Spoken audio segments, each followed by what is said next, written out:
I don't know how to really start this video, other than the fact that not even a few hours later, this is where the Adventra laid, on the side of the road, not moving. How can it go from something so complete to something disastrous? Alright guys, we're shooting off.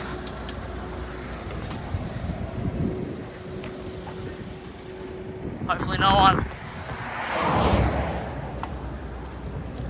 pinches her, leave her overnight. So to understand this story, you either need to be following my engine rebuild, and if you haven't, essentially this is only a few hours after the car's back on the road and I take it for a test drive. But here we go. Let's rewind a little bit and see what that looked like. It's very dirty. It's very, that's not God. Take it. You have to lift this.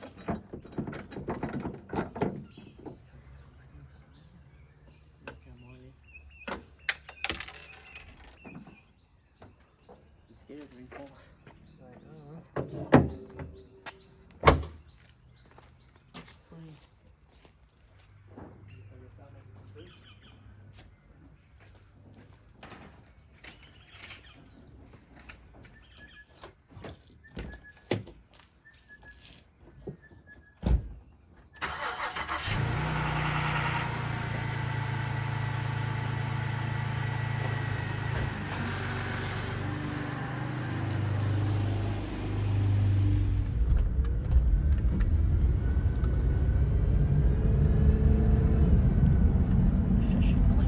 First, because can't really see much out of them.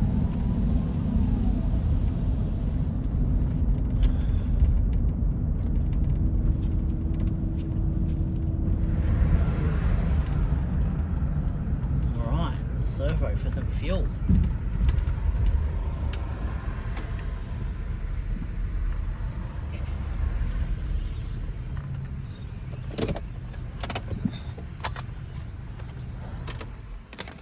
$100 later, 98. So now I'll give us a run down the highway in a slightly lower gear than normal. My fuel gauge never accurate as usual. Resetting my fuel used. Yeah, my fuel gauge is actually getting worse. Now it's actually saying it's a quarter of a tank down than normal. I only put, I think, 55 litres, which means I would have had 20 litres or just under 20 litres left. So it wasn't that low on fuel.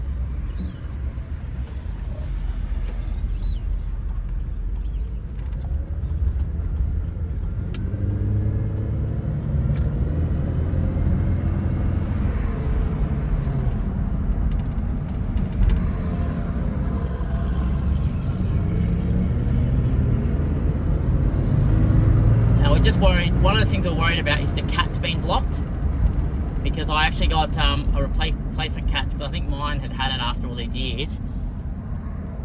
So we just want to warm everything up. We also want to make sure that all the pistons and the rings are kind of undunked up. I mean, I don't know what that means, but the way it was explained to me is that essentially, after all this time been sitting, not being used for 9 years, they might just need to be, you know, ran in a little bit again. So I might just cruise at 4th gear for a little bit at 100 k's an hour. Oh, no, it'll be high. 4th gear, yeah, 4th gear is not bad, 100. That's what, 2,500 RPM.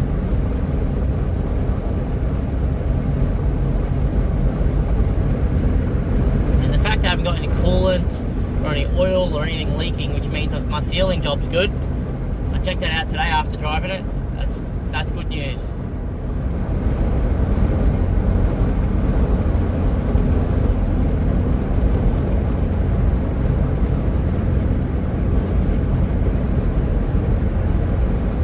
Even the car, look at this. I don't know if you can see the revs, guys, but if I go from 4th gear to 3rd gear, look how well that locks into gear. There's not even a shake in the car. Like, it's so smooth.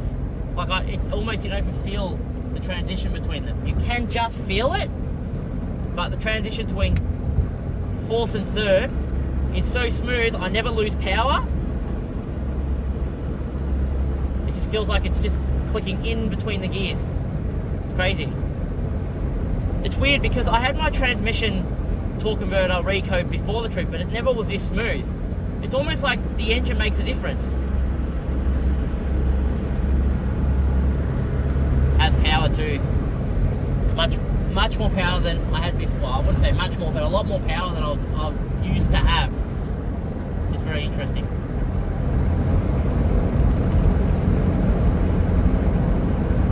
So this car has new injectors, new spark plugs. The coils are only got about 5,000 Ks on them. I put them in just before Simpson, so I consider them still new.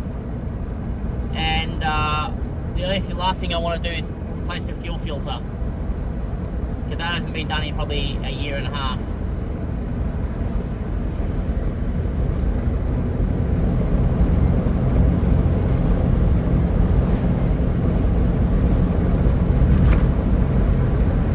Water temperature's good, 90.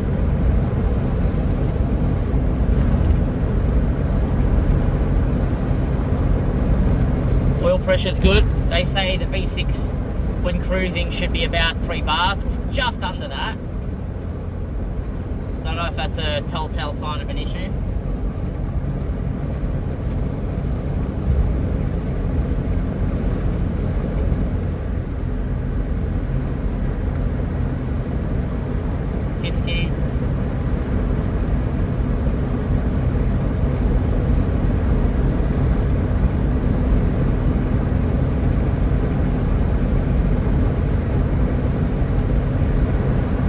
I just can't get over how smooth this is, guys.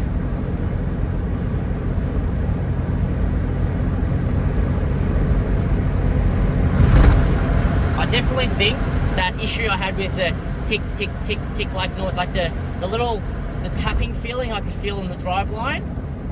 I definitely think it's something to do with the front diff, because I changed that and it's just gone now. Still the same front prop shaft, still the same front CVs. I mean, I did repack them and rebuild them, but I'd done that already before to try and rectify the issue, and they didn't go away. So the only difference now in the driveline is the front diff's changed and it's gone. So I'm glad I did that.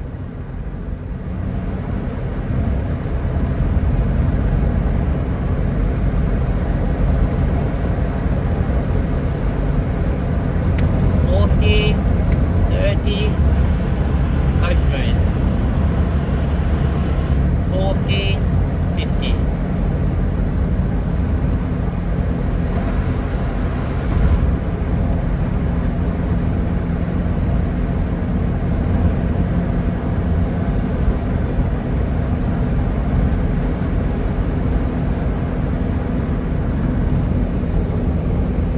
Anyway guys, I'm going to cruise on home, take an exit here shortly and turn on around. There's no point in me, well, no point in you guys watching. I've got nothing else to really tell you except the car's running really good. I'm really happy, I'm wrapped.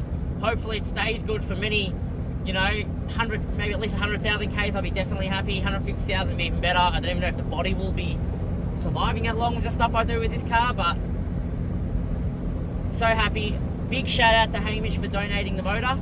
And look, in hindsight, the rust and everything that we found, that we uncovered, added challenges, but I feel accomplished that I learned a lot more because I had to do all these other things. So it's just massive. I think the next time that I have to do something like this, it'll be to kind of get more horsepower out of an NA motor in the alloytecs. Maybe try and get a 300 horsepower NA alloytec in maybe another one or something like that in the future. But who knows what's in store.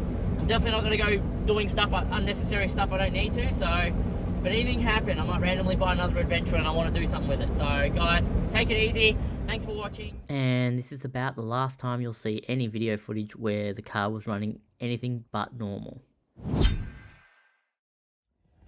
Well, this is interesting. On the side of the road, the car just stopped, the engine just stalled and nothing.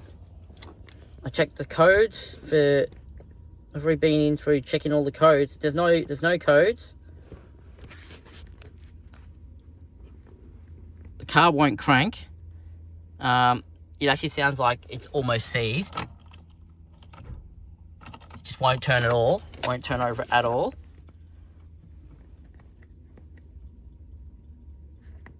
and apparently there's no codes to be logged, no engine light.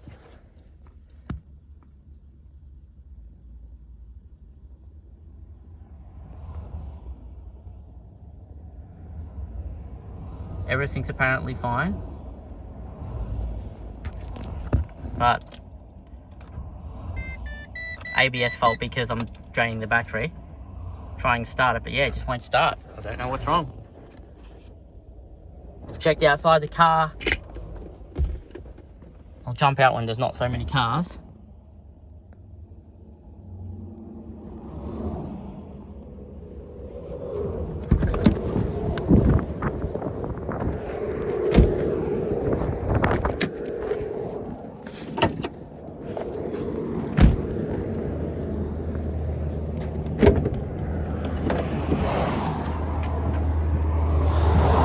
Nothing smells, nothing's burning.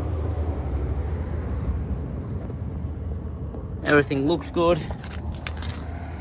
Nothing leaking from underneath. Everything looks fine, but just nothing. I have no idea. So, I wonder what's wrong. Best call for help. Well, not sure what to do. I'll call Wall in a sec, but at least I got a bed to sleep in. I'm probably about 20 k's away from home. Not too sure what to think about this. This is quite odd. It's just weird. The revs just dropped, the engine just stopped. Not even a bang, not even a thud. Just 0 RPMs, and I didn't even notice the engine had stopped actually until I started accelerating. I'm like, wait a second, there's nothing happening. That's how smooth the engine kind of was. Yeah, this is really weird. Probably about, well, this is probably not even maybe 5 minutes after I got off the phone, my last thing when I turned it off. Interesting. No codes. That's what makes this so much more weirder.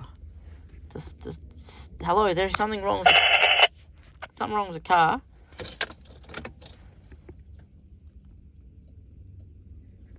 How is it? Okay, that's a code.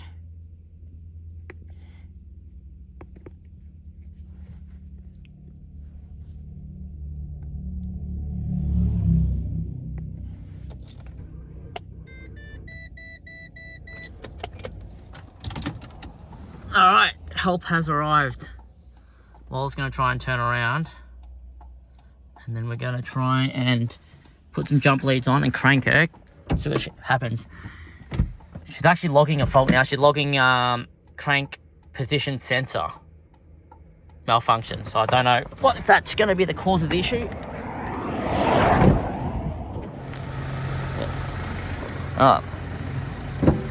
Let's have a look.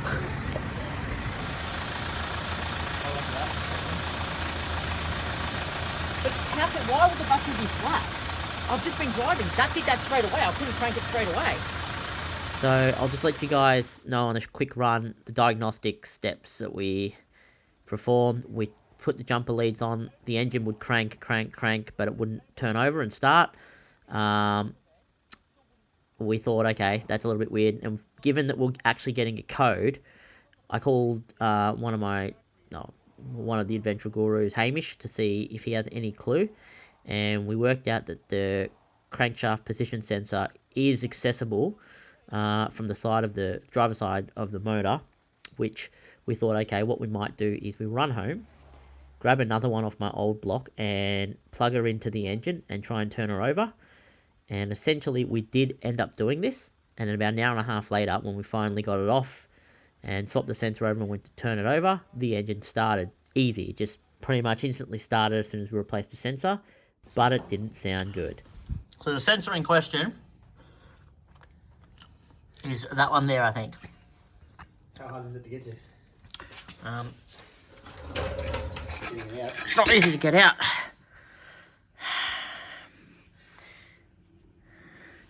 I'm going to plug that hole when I get back. Mine looks very dirty. Do you want to clean it before? Might give it a clean before we go. And now we're clean. So, we'll get going. Got all the tools we need. Those nose pliers, actually, we'll need those. And the screwdriver to maybe wedge it out. We've just rocked up.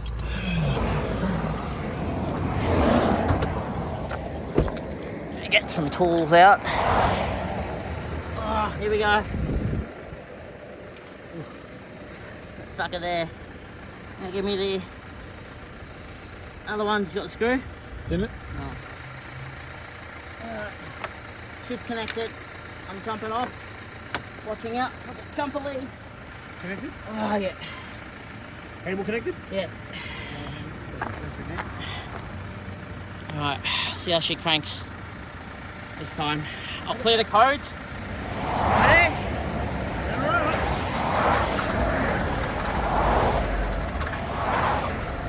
Just started.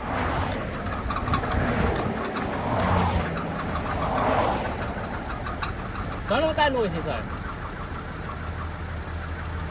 There we go. Let me.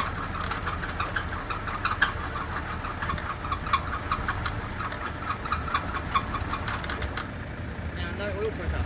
That does not sound right. No oil pressure. There's no oil pressure. Give me a second.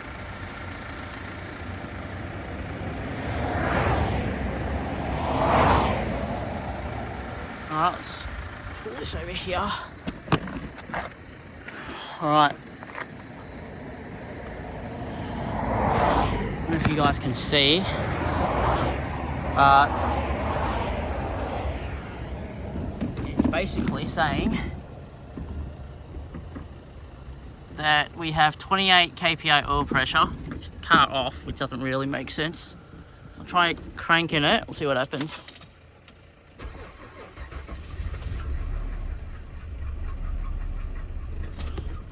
Coming up with oil level low.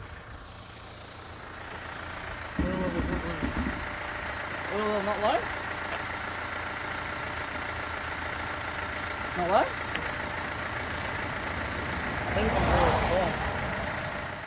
So anyway, we are a bit confused because the scan tool is telling us oil level low according to the computer. We're reading a low-ish oil pressure. I don't know what it should be when it first cranks over, but I was a bit worried, so I didn't want to kind of leave the car running while we're working this out. In the end, we finally got the car. I mean, the car was running, and we decided that we probably should kind of just move the car to a safer spot since it was able to be moved now. And just as we got it across this on-ramp onto the other side, something else went wrong, and this time it sounded like something internal had gone sideways. So that's pretty much how we ended up where we are now, leaving the car behind, and we're just going to put it onto a tandem trailer and take it back. It may be something that we're just going to have to pull apart again and investigate. Just have no idea. It's a little bit strange. But here's the video, guys. And I guess, well, we'll see what happens when we pull the motor apart, because we really got to figure this out. I just don't know what went wrong.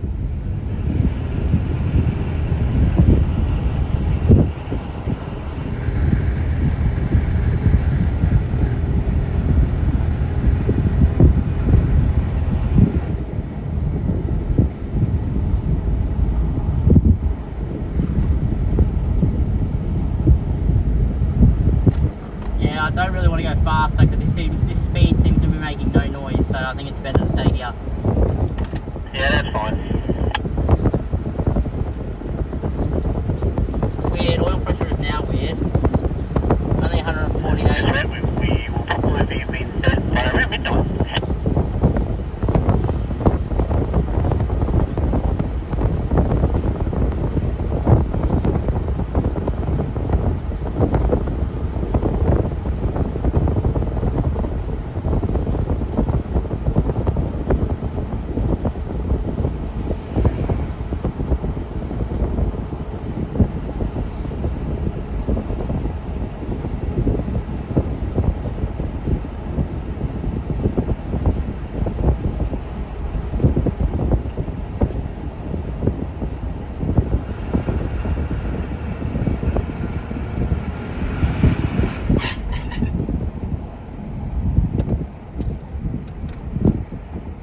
Anyway, the next day, vehicles tilt trade back home, and this is what we've figured out so far.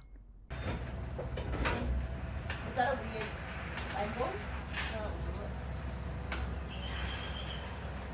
I don't know, you probably...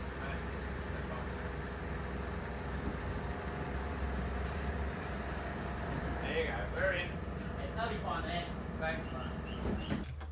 Now, one of the first things I want to check is the filter, because we wonder if we've started picking up stuff and we've blocked the pickup because oil pressure got really low. Yeah, see that looks really bad. Look at that. Do you see there's stuff in the filter that's picked up right there? All those metal shavings. Well, here's a progress update. Started this at 3 o'clock and it's now 5:30, so what's that, 2.5 hours? 2.5 hours we've gotten condenser, radiator, AC compressor off, disconnected everything from the car electronically.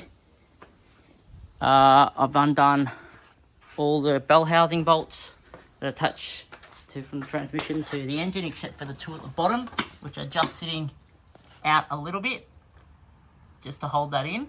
I mean, it's been held in by the flex plate at the moment, but I'll need to wait till Wal gets home from work for me to be able to I've taken the cover off for this already, because you need to do that. Then I'll take off the starter motor here, and then I'll be able to use this phone and then turn the crank at the front and disconnect the flex plate. One cable, electronic cable here at the back, I've got to disconnect, and the whole engine will just swing forward and up. Even the engine mount bolts have been undone underneath. So, and no mess really. I know where everything falls out of, so I know the one place you really kind of need the bucket, which is right there. You get transmission fluid and coolant. That's really about it. Of course, and I've got to take out the CVs, but you need two people for that, because you just bend this out under these bolts, pull this out, pull the CV out, and then you can pull the engine up. So maybe another hour and a half, and the engine should be on a lifter, and we can drop it into the car. Well, actually, basically what's happening now is we got a second engine coming. There'll be a total of 3 engines here. And then I'm going to take the plan is I'm going to take all my stuff I've put into this one. I'll take my covers, since they got new seals. I'll even take the timing cover and put that onto this other engine, which was running not too long ago. And hopefully that will, when we drop that back in, that'll run. We'll reseal it, and fingers crossed that'll just run. And that gets this car back on the road. It's a lot quicker this time, because without filming, guys, it's so much, like, not having to film stuff makes stuff happen so much quicker. It doesn't take as long. And since I've done this before recently, I kind of know what comes off in which order now. I'm not trying to figure it out, because a lot of the time we're doing this, we're trying to figure out what comes off in which order. But I didn't have that problem. I think within the first 1 hour, I had this whole section out, and I had the electronics all disconnected. The stuff that takes the longest is the AC compressor. They're just fidgety, sealing off all the tubes, taking off the bell housing bolts behind underneath, the ones on the top behind here, and just a few covers and stuff like that. It's probably the most annoying thing, and just making sure you don't drop too much fluid on the ground. But that's, yeah, it doesn't really take that long. So anyway, update once we get the other engine back. Or actually update once this is out, and then when the other engine's back.